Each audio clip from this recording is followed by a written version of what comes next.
Hello everyone! Ayan, kita nyo ba sa dami ngayon? Hindi po yan bagong harvest.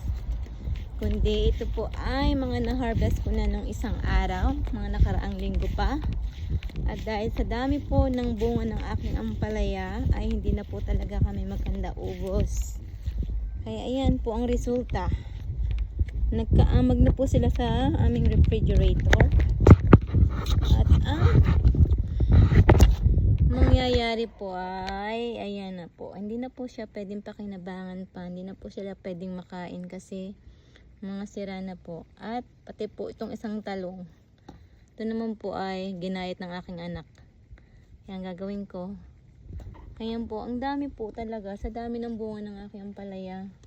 Yung mga kapitbahay po namin na hindi naman po sila mahilig sa ampalaya, ayaw po nila ng mapait.